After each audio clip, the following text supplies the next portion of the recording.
On May 3, 2023, Matt Hamilton, who had previously held a position of prominence as an executive at Ripple, made a statement that caused a stirring. He disclosed the efforts that Ripple has been making to develop a dedicated XRP ledger that is optimized for digital currencies issued by central banks.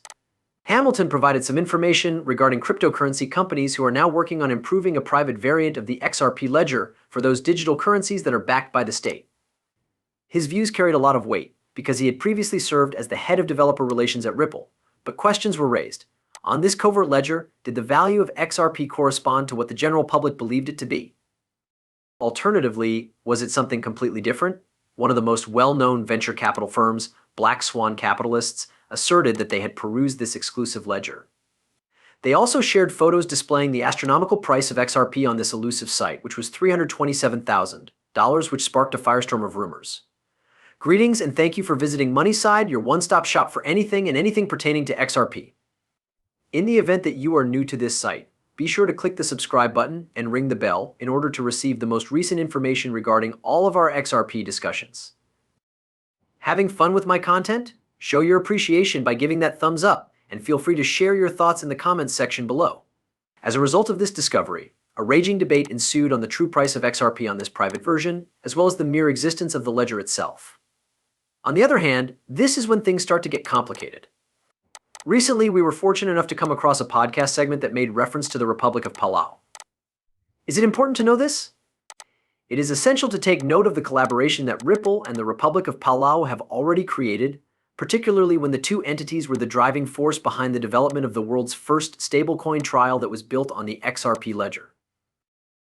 According to the theory, these stakeholders ought to be aware of the XRP price that is recorded on this secret ledger as well as the more specific information on its existence. Over the course of today's program, we will solve this enigma. A video clip that features none other than the Minister of Finance of the Republic of Palau is about to be made available to you. In addition, you should brace yourselves because he will delve deeply into the argument between public and private to lay the groundwork for their stablecoin and the potential worth of XRP in the future. So let's get right down to the video clip. We made the decision to use the public XRP ledger. First and foremost because of its openness. It has always been of the utmost importance that we communicate our ongoing projects and milestones in an open and honest manner. As of this moment, the voyage has been gratifying. Despite the fact that it has not been devoid of difficulties, it is pioneering work, a test, and an experiment. From the beginning to the end, Ripple's assistance has been of great assistance in overcoming these obstacles. When the video comes to a close, it becomes clear. The public ledger was clearly given priority by the Finance Ministry of the Republic of Palau due to the fact that it features openness. Nevertheless, their statement does not make any affirmative or negative statements regarding the existence of a private ledger. I am left the door slightly ajar in preparation for its possible actuality. A lot of people are interested in knowing how much XRP is stored on this reported private ledger. At this very moment, we are going to broadcast a small audio clip that we have obtained from another podcast.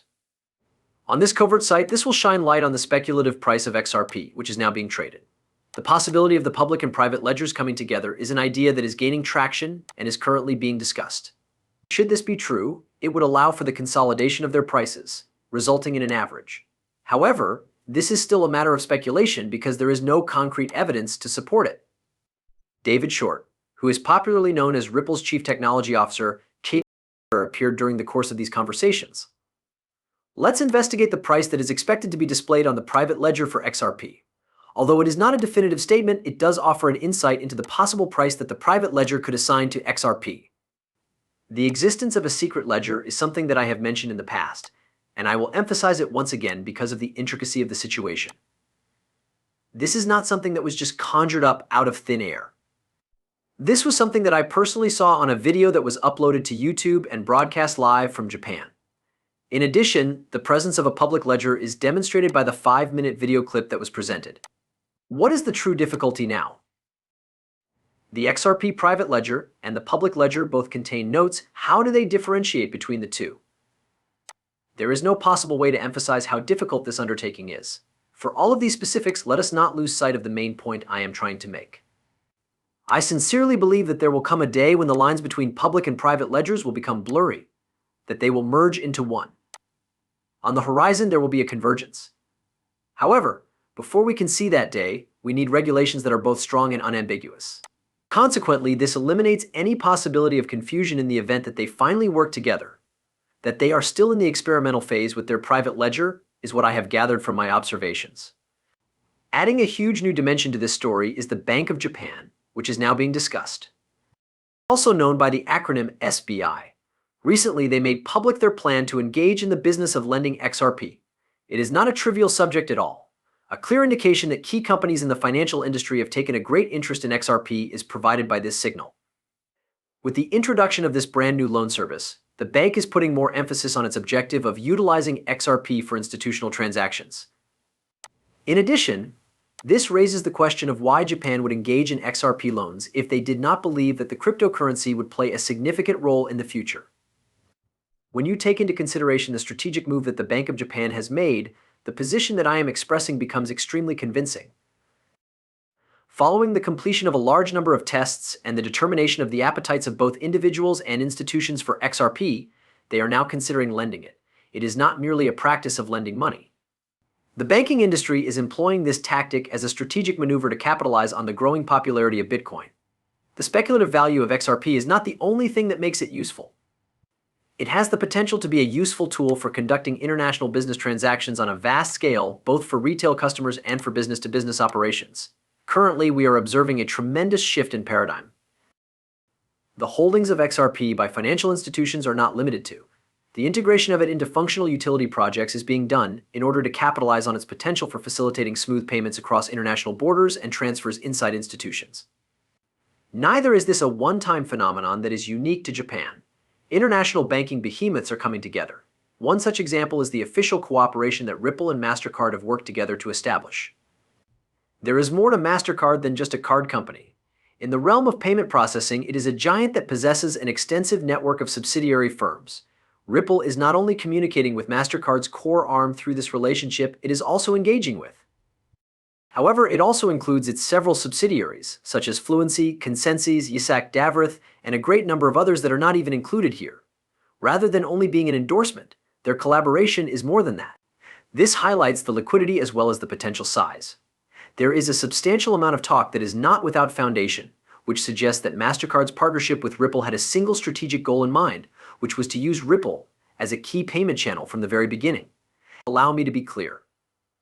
Conjecture and speculation are what I am going to share with you here. I'm going to give you everything that's available to you. The information, the news, and I strongly encourage everyone to keep in mind that my assessment of the reasons why MasterCard would have collaborated with XRP is just that, an interpretation, a theory. You are correct, they did work along with Ripple. In addition, it is common knowledge that the architecture of RippleNet is designed to take advantage of on-demand liquidity, which is primarily driven by the XRP coin and its shared ledger. Since this is the case, it follows that if they use RippleNet, they are essentially utilizing XRP. And with that, in the event that MasterCard makes the decision to enable payments using RippleNet, this would include the utilization of the XRP ledger as the default. Despite the fact that it is open to speculation, this insight highlights the seriousness of such a cooperation and the potential repercussions it could have. It is important to keep in mind that I am not a recognized financial advisor. The content that is displayed in these videos is solely intended for the purpose of providing amusement. Before making any decisions regarding their finances, I always recommend viewers to do their own study and seek the advice of professionals. Many thanks for taking the